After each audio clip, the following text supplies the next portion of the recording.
We're here with Congressman Chris Gibson, who just had his kickoff event in Kingston. Well, I'm very excited. Thanks very much. And we just had, a great opportunity. We had, the room was filled, and a lot of excitement. And look, I'm very excited to get to know better the folks all over Ulster County and all over the new district, and to hear firsthand the kind of representation they're looking for in the United States Congress. I've spent not only this evening, but I was in Ulster yesterday in a number of towns, having a chance to talk directly to the folks that live right here in Ulster County. And so, this is something I love to do, and I'm learning already, and I'm just excited. Thanks. How's it like campaigning here in Hinchy country? Do you find it different? Well, Is it tough? Like I said, look, I have a message that I think all Americans will gravitate to, earning tremendous support in the district I serve right now, Republicans, Independents, and Democrats supporting us. We're looking to grow the economy, move back to a balanced budget, and protect our freedoms and exceptional way of life. Those are not partisan goals. Those are American goals. And, I work very thoughtfully in the United States Congress and try to represent all 700,000 people that I work for. You gave a pretty long speech tonight. You touched on a lot of domestic issues.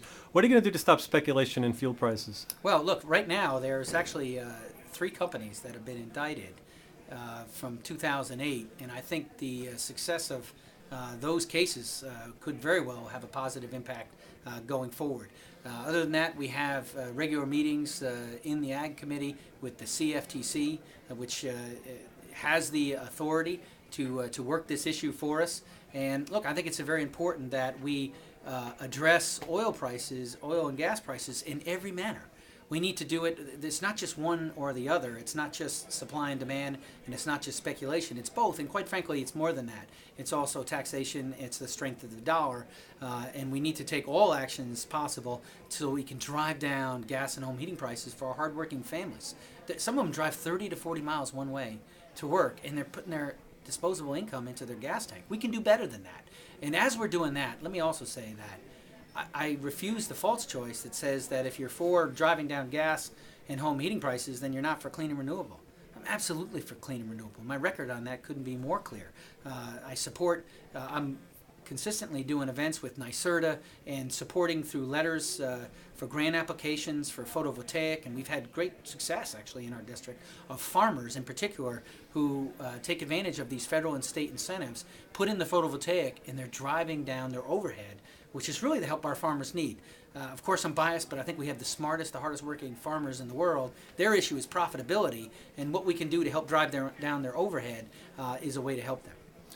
You touched upon your experience in the military. Now, as a congressman, are all these war fronts we're having overseas, are countries like Iraq and Afghanistan really a threat to the United States? Well, look, fortunately, after many hard years, we're done with Iraq now. And, I served there when it was hard and unpopular. We have got Iraq in a place where we help them. Their security forces now can actually provide for their security. And going forward, I think that Iraq is going to be relatively friendly and relatively stable.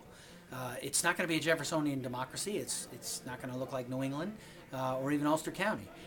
But I will tell you that the Iraqi people are very grateful for the help that our country gave. Afghanistan, look, that's a tougher situation than Iraq, but I think the president has given us a good azimuth here.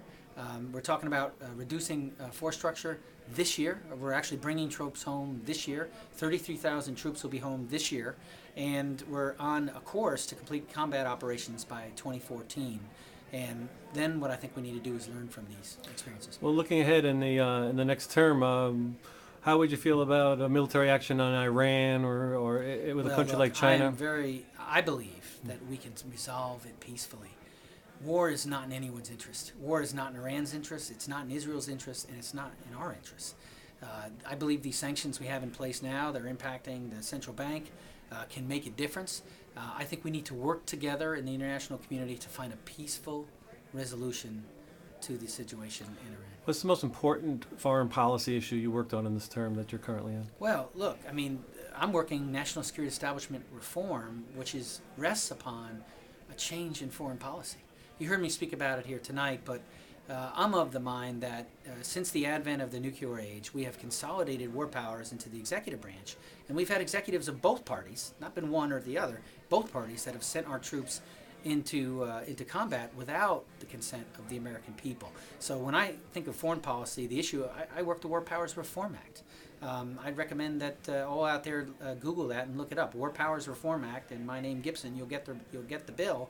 I've got 26 co-sponsors right now, but really what it does is it brings the American people's voice back in to the solemn and critical question on the use of force.